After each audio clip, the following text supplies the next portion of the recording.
me know that our love will last forever.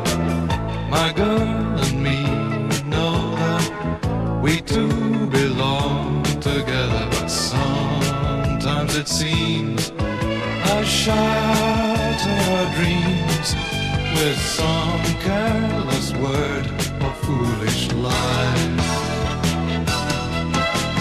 Me and my girl, we've got each other, whatever life may send us. Me and my girl, we've got each other, however life may bend us. Sure, we'll see tears fall.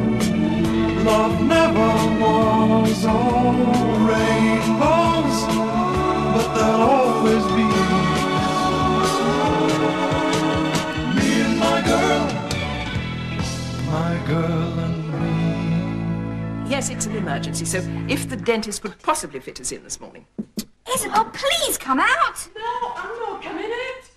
Mrs. Crescent is trying to help. She's doing it for your own good. She's enjoying it. She's not enjoying it.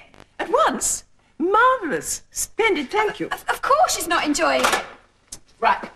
Where is she? In there. And she's not coming out. Nonsense. Isobel, come out, now. Blimey. Wish I was a sergeant in the Wrens. Now listen, Isobel, you have to go. Good heavens, there's nothing to be frightened of at the dentist. There is. Ah, now here's Mr. Yates. Oh, God, what have I done now?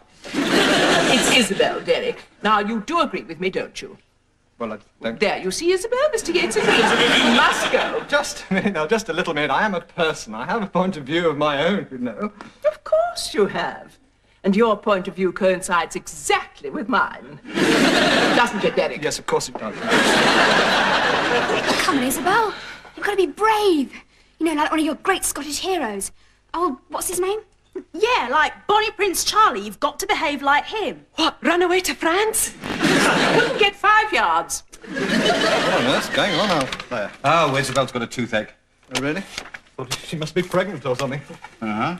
Any reason for thinking that, the Derek, old son? None at all. I mean, after all, you are the great begetter of children around here. That is true. Muriel and I have only got to share the same tube of toothpaste, and wallop, there's another bean in the old beanbag. Toothache, you say? Yeah, she's been awake all night. I could hear her. Crying. Praying. You know, she's never been to the dentist in her life. Good Lord. I go regularly, of course. Oh, so do I. Every 6 months or so. Yeah, so. I go and see this man Fraser in Mr. Scottish. Well, of course you do, Derek. We both go there, remember? Oh, yes. When did you last go? Huh? Oh, 6 months ago. Yeah, me too. Actually, Derek, let's stop talking about the dentist. Let's talk about something a bit more cheerful. Right. Well, what's on the jolly old schedule for today, then? You have an appointment with the Inland Revenue. Oh, God. There, Isobel. And don't look so desperate. Oh, Isobel, say something, please. I want to go back to Glasgow. My God, you must be desperate. I'd love to see the income tax people, Liz. Sorry to hear about the toothache, Isobel. Don't worry about the dentist. It won't hurt. It will. No, honest. You won't feel a thing. They freeze it. How do they do that? Well, they inject you with this needle into your gums, and Well done, Derek. Now get out. yes, ma'am. I'll go see her. Ah, Sam, thanks for bringing Isabel, but now Nell can take over. You better be off to school. Huh? Yeah, I'm just going. Sam, before you go, Simon, tell me something. I know Sam goes to the dentist near her school, the one all her friends go to, but what about you? Oh, my teeth are fine, Nell. Oh, but it's so important to go for a 6-monthly checkup, isn't it? Oh, yes, and I do. I go to this chap Fraser in Swiss Cottage. When did you go last? 6 months ago. It's time you went again, isn't it? Yes, Nell. But at least I've got enough teeth left to look at. Okay, no sudden movements or loud noises. Isabel's coming out. Well, Isobel, ready? I'm reconciled to it. I understand now why I've got the toothache. Because you didn't go to the dentist. It is a punishment. What? From God. Good heavens, whatever for? For not going to the dentist, of course. Now, remember that, both of you. God is on the side of the British Dental Association. See that? I know what that is. It's a radio. You do have radios in Scotland, I assume. Aye, especially in the dentists. What? And when the agony starts, they turn up the sound to drown out the screams. Shut up, do. What's that gurgling noise? It's not me. Listen. Oh, that. That's the thing they stick in your mouth to extract the, moisture. Blood? No. Saliva. Oh, spit. Please, Isobel. What's that whistling noise? I expect it's the drill. What, like a road drill? No, of course. Yes, exactly like a road drill. They tie you down in there, prop your mouth open with chunks of wood. Then this great big Irish navvy comes in and blasts away at your teeth with a road drill while you yell in agony and Jimmy Young belts it out at full volume. I think you're exaggerating, Mrs. Crescent. Anyway, I wouldn't mind if he was Irish. I mean, my grandmother came from Dublin. That would account for a great deal. Miss McCluskey, you can go in now. Thank you, Mrs. Crescent. Thank you for everything. Goodbye. Isobel, you're going to the dentist, not emigrating to Australia. Go on. So kind of you to see her at such short notice, especially as we're none of us your patients. Oh, we're not that busy, to be honest. I have my own dentist, of course, in Richmond, and my son-in-law goes to a Mr. Fraser in Swiss Cottage. But this was an emergency. Did you say Fraser? Swiss Cottage? Yes. Yes, I did. Why? Liz, I said I was busy. I know, Mr. Harrop, but I've got a right stroppy cow on the line. Who is it?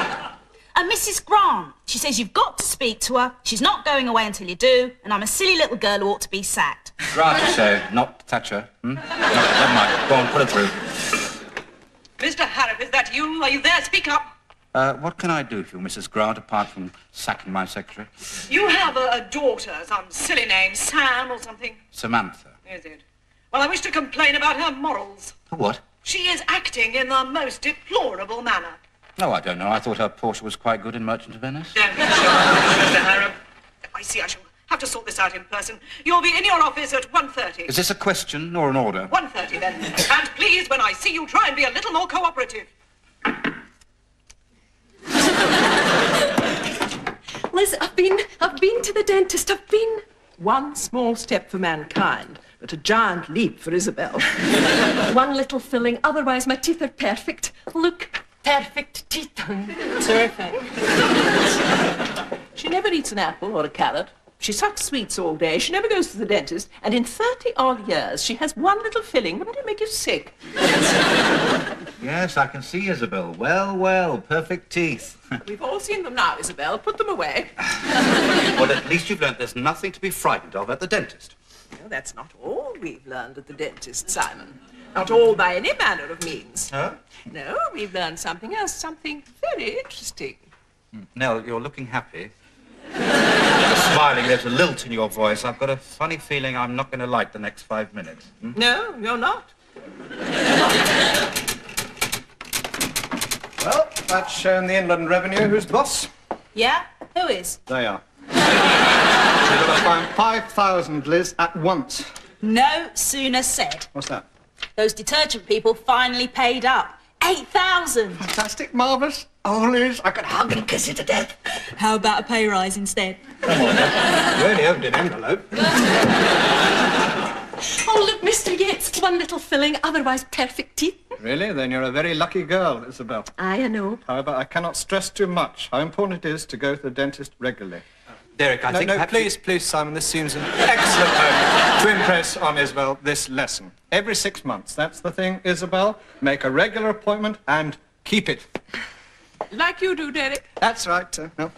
At Mr. Fraser's surgery in Swiss Cottage. That's it, same as Simon.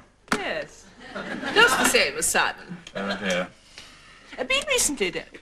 I'll tell the truth, not for 6 months or so now, but don't worry, I'll be toddling along any day now, won't I, Simon? I don't think so, Derek. Yes. Yes, I will. Won't I? Oh, God, I won't. I've walked straight into something, haven't I? Mr. Fraser closed his practice and retired to Aberdeen. Oh, that was a bit sudden. Not really. He did it 3 years ago.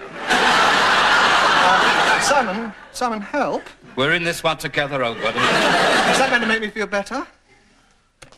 Liz, call that dental surgery again, will you, and make me 2 more appointments. Funny, my teeth have been fine for 3 years, and now suddenly I've got toothache. My girl and me.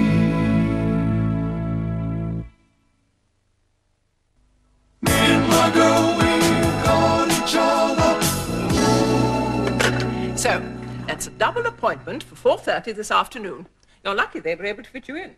Remember that at 4:30 this afternoon, Derek. We are lucky.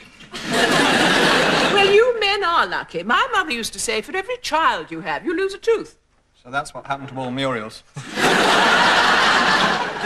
I'll away home now. I'll get you something nice for your supper, Mr. Harrop. Perhaps something you don't have to chew on, eh? Isobel, actually, I'd like a quick word with you. Isobel, I wanted to ask you if you knew anything about Sam's latest boyfriend. Oh, no, I know nothing, nothing. My lips are sealed across my perfect teeth. His name's Kevin, right? Well, it might be and it might not Oh, be. for heaven's sake, she told me it was. In that case, yes, it is. Right, well, I've just had his mother on the phone, and she says Sam's getting Kevin into trouble. Yes, it is a switch, isn't it? What is this Kevin like? Well, I met him the once. He seemed a quiet, ordinary sort of boy. All right, thanks, Isobel. I don't see what Sam sees in him myself. That happened to me once. Mother of this guy I was going out with said I was leading him astray. And were you? Nah, he was going astray so fast I had to run to keep up with him. Derek, don't look so depressed. Dentistry is quite painless these days. How would you know? Touche. It's not the pain. I mean, I don't mind the actual treatment. I mean, once they're stuck in grinding away, you just have to put up with it. A bit like marriage in that sense. Which bit don't you like, then? It's the checkup. When he takes that first look in your mouth and goes... oh,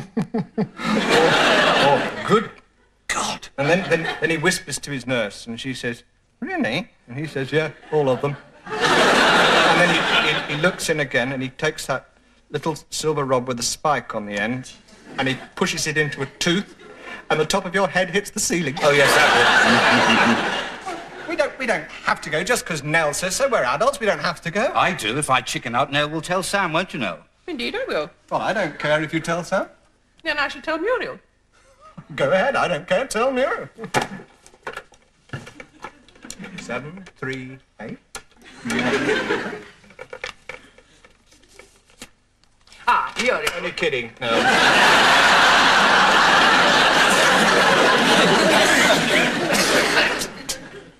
Mr. Harrop. No, Mrs. Crescent. Are you the silly girl I spoke to earlier? No, I'm the intelligent woman you're speaking to now. I want to see Mr. Harrop. In connection with a parking offence?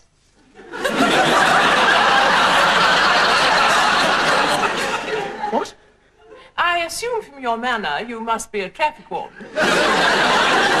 I'm not wearing a uniform, am I? You mean you wear that voluntarily?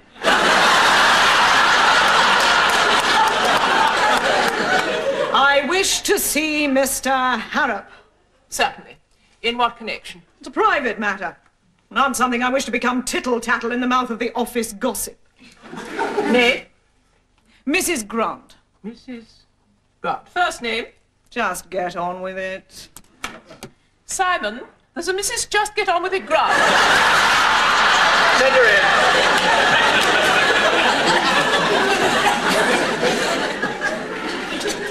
Aren't you going to show me in? Oh, yes, of course. So sorry. Door handles can be so tricky, can't they? This is a new sort. You just turn the knob anti-clockwise. What will they think of next? Mrs. Grant, I'm Simon Harrop. Yes. Derek, could you excuse us for a minute? Look, I am a bit, Yes, certainly, gladly, willingly. Mrs. Grant, do sit down. I think I shall stand for this. I'm not sure I will. Now, what can I do for you, Mrs. Grant? Are you aware that your daughter has seduced my son? Mentally,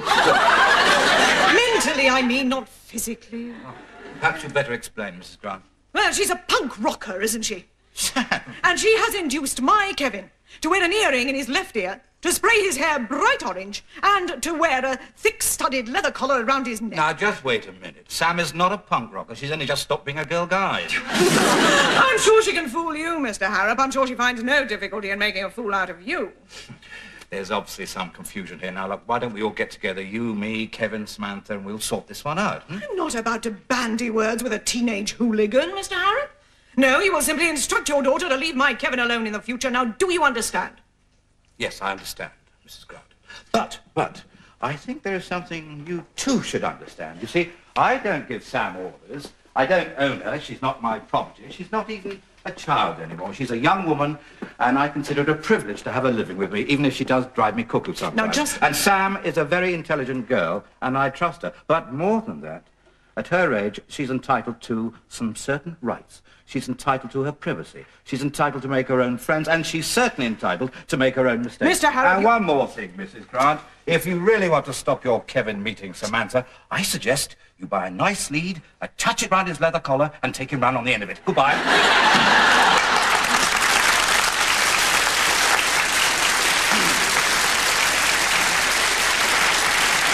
Well said, Simon. Good for you. Thank you. God, that was fun. That really was fun. And it's taken both your minds off the dentist, hasn't it?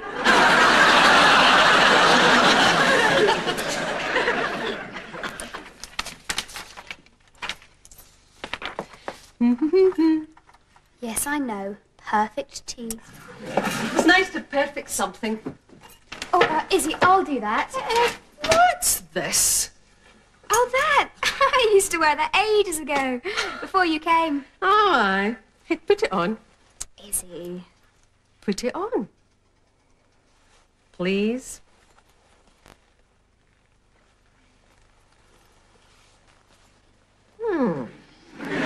You seem to have shrunk lately. It's a present from my boyfriend. What? Kevin gave you that? No, Eddie. But you said Kevin was your boyfriend. Yeah, I know I did, but he's not. Then why is Kevin's mother complaining about you to your father? Oh, no, she hasn't, has she? Oh, Lord. Samantha, I think you better tell your father the truth. Yeah, I suppose so. Is he home yet? Oh, he'll blow my head off. No, he's gone to the dentist. Yeah? Yeah, same one as I went to. Poor man. He'll be sitting in that awful waiting room shaking. Yeah. You won't feel much like blowing people's heads off then, eh?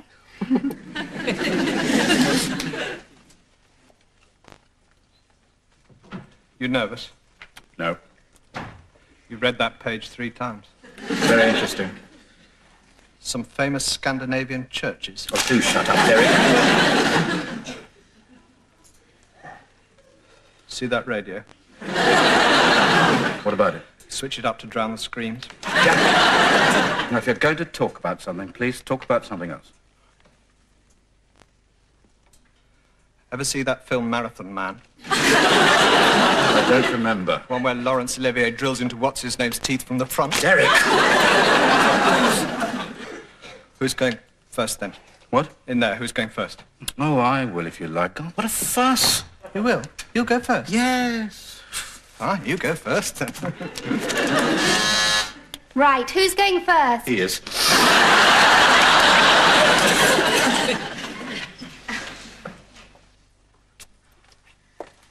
Hi, Dad. Sam. Good magazine, that, isn't it? Yes, it's a very interesting crossword. Look, what are you, Well, Isobel told me about Kevin's mother, and I've come to explain. Here? Well, I thought I should come straight away. Oh, all right, then explain away. I'm not going out with Kevin. Well, he says you are. Well, there's a reason. He's a psycho. He takes after his mother, No, you see, he said he was going out with me, because really he's going out with this punk girl, who his mother wouldn't approve of. And you don't mind? No, because I said I was going out with him, because really I'm going out with Eddie, who you wouldn't approve of. This sounds more and more like Emmerdale Farm to me. All right, tell me about the awful Eddie. Well, he's into heavy metal. Hey, great. My daughter's in love with a scrap dealer. I can retire. You know, he wears leathers, likes Hawkwind. And rides around on a motorbike. No, actually, he's got a push bike, but he rides around that pretending it's a motorbike. Sam, now you could have told me about him. I'm not that much of a tyrant, am I? I mean, I've got a status quo album around somewhere, too. You know, it's just so fun to have a secret, you know. Yeah, I know. But I can meet him now, right? No. Why not? Well, because the day before yesterday, I went right off him. Oh, Hi, Sam. Hi there. Guess where I've just been? Changing your library books? I've been to the dentist. How about that? all clear, then? No, 4 fillings needed, Oh, Uncle Derek. but not until the week after next. I can face that. I'm a married man. I can face anything week after next. All right, well, till then, Derek, why don't you take Sam for a tooth-rotting milkshake, and I'll join you when I'm finished here. Fine. And, Sam, next time, tell me about your new boyfriends. Yeah, I'm sorry, Dad. I mean, you're entitled to know, but... But Sam is entitled to her privacy. What? She's entitled to make her own friends. Oh, all right. And she's certainly entitled to make her own mistakes. Hey, Uncle Derek, that is really very good. Oh, it's something I heard once and rather liked. See, Susan? Right, who have we got next?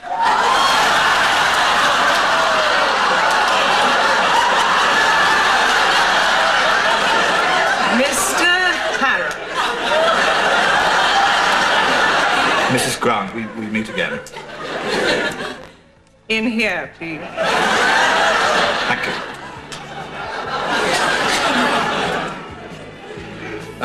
Sorry, just one thing. If you could turn the radio up a bit.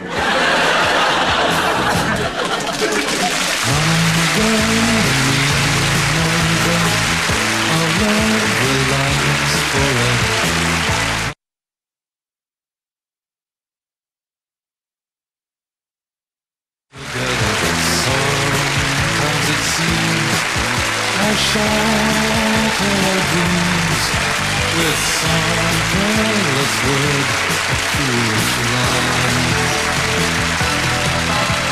Me and my girl, we've got each other. Whatever life may send us. Me and my girl, we've got each other. However life may bend us.